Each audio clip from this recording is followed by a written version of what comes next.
Hello good morning साथियों, welcome to MPS motivators. शिक्षा का ऐसा प्लेटफॉर्म है जिस पे आप अपने घर पे रहकर अच्छी शिक्षा को प्राप्त कर सकते हैं।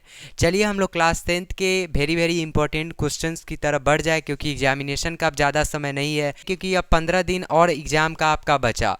15 दिन में हम लोग जितने वेरी इंपॉर्टेंट क्वेश्चन को करेंगे वह आपके एग्ज़ाम के लिए बहुत ही ज़्यादा इंपॉर्टेंट होगा।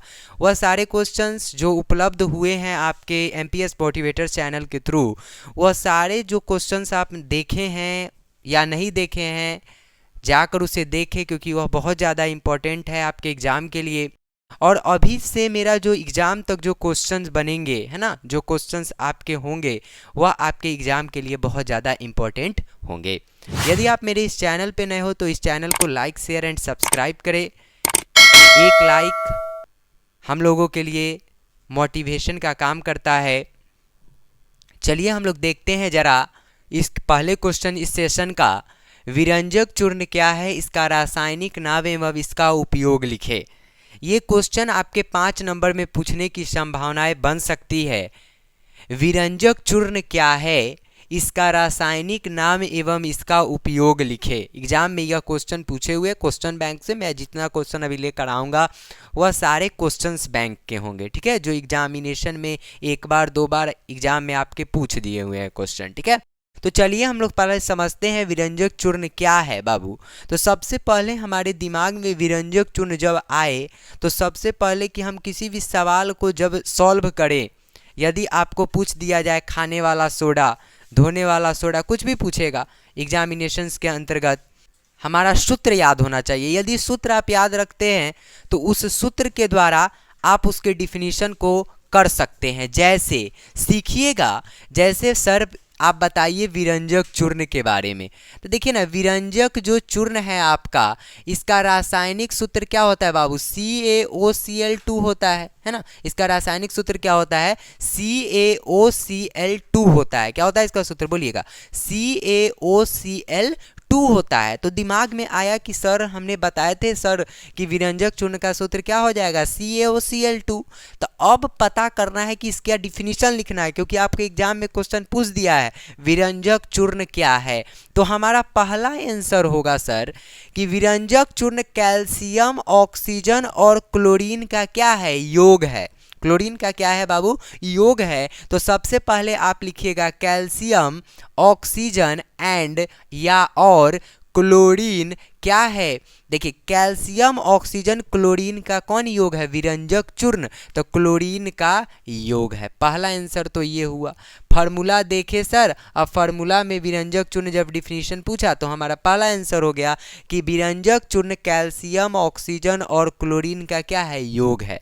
ठीक है, हमने आपको एमपीएस के चैनल के द्वारा हमने आपको विरंजक चूर्ण बनाने की विधि, उपयोग, ये सारे चीज़ को बताए हुए हैं, लेकिन यह हमारा रिवीजन सेक्शन है, यह हमारा प्रैक्टिस सेक्शन है। तो देखिए कैल्शियम, ऑक्सीजन, क्लोरीन का यह योग है। एग्जाम में न याद है तो आप इसको भी लिखते हैं तो आपको एग्जाम में नंबर कुछ ना कुछ नंबर दे सकता है, ठीक है। लेकिन और हम इसमें एक बताएंगे आपको कि शुष्क बुझे हुए चूने, है ना, शुष्क बुझा हुआ चूना आपको बताए हुए थे हम।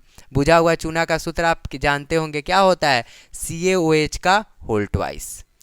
तो जो शुष्क बुझा हुआ चूना होता है उस पर हम क्लोरीन गैस को प्रवाहित करते हैं, बुझे हुए चूने पर हम लोग, शुष्क बुझे हुए चूने पर क्लोरीन गैस प्रवाहित करते हैं तो हमें विरंजक चूर्ण की प्राप्ति होती है। तो सर आंसर क्या लिखेंगे, एग्जाम है, देखिए हम ज़्यादा डीपली में नहीं जा रहे हैं, एग्जाम के इंटरव्यू से हम आपको पढ़ा रहे हैं। तो सीधा सीधी विरंजक चूर्ण क्या है, तो एक बार भी याद रखिएगा, विरंजक चूर्ण कैल्शियम, ऑक्सीजन और क्लोरीन का क्या है, योग है।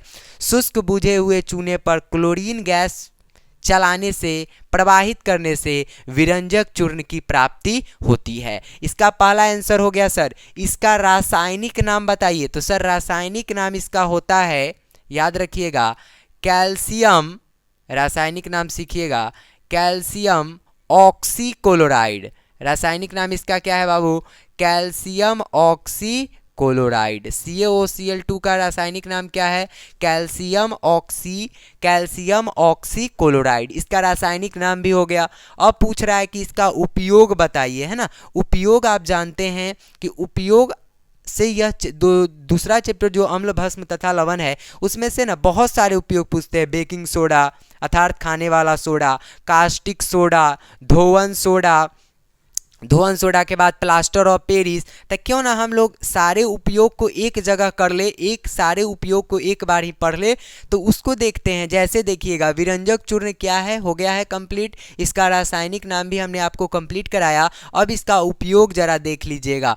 उपयोग इसका करते हैं हम लोग नंबर 1 कीटनाशक के रूप में। किसके रूप में? कीटनाशक के रूप में, कीटनाशक के रूप में, है ना, कीटनाशक के रूप में। और दूसरा हम लोग यूज करते हैं कागज तथा कपड़ों के विरंजन में। कागज एवं कपड़ों के विरंजन में हम लोग विरंजक चूर्ण का प्रयोग करते हैं, कपड़ों के विरंजन में। इसको आप स्क्रीनशॉट ले सकते हैं क्योंकि ये हम रफली ही लिखवाए हैं। जो बच्चा रफ में इसको समझ लेगा वह विरंजक चूर्ण को छोड़ेगा नहीं। तो सर विरंजक चूर्ण का सूत्र CaOCl2, इसको कैल्शियम, ऑक्सीजन और क्लोरीन का योग है। शुष्क बुझे हुए चूने पर क्लोरीन गैस प्रवाहित करने से विरंजक चूर्ण की प्राप्ति होती है।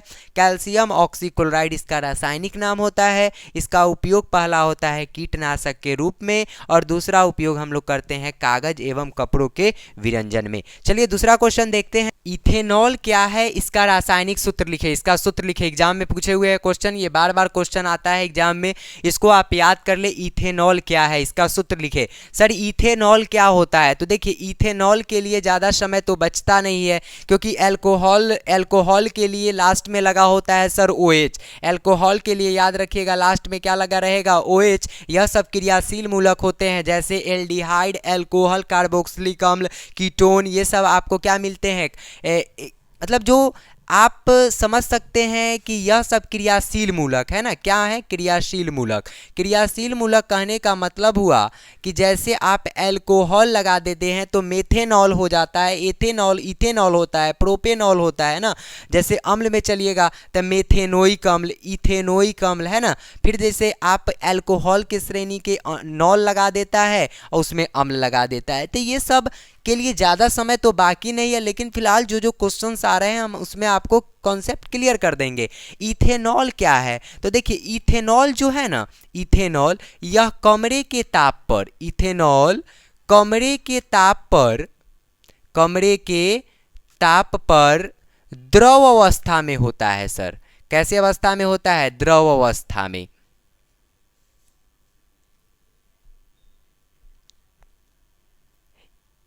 इथेनॉल कमरे के ताप पर द्रव अवस्था में रहता है। पूछा है आपसे एग्जाम में क्वेश्चन कि इथेनॉल क्या है? तो सर इथेनॉल कमरे के ताप पर, आपसे ऑब्जेक्टिव में पूछेगा, कमरे के ताप पर द्रव अवस्था में रहने वाले कौन रहते हैं? तो सर रहते हैं उसमें कौन? इथेनॉल। कौन रहता है? इथेनॉल। अब इतना आप लिखते हैं कि इथेनॉल कमरे के ताप पर द्रव अवस्था में रहता है। हम लोग इसको ना पीने वाला अल्कोहल कहते हैं, पीने वाले अल्कोहल कहते हैं इसको, ठीक है। इथेनॉल को हम लोग जो अल्कोहल पीते हैं वह कौन सा अल्कोहल होता है बाबू? इथेनॉल जो अल्कोहल होता है उसी को हम लोग क्या कहते हैं? ड्रिंक करते हैं, पीते हैं।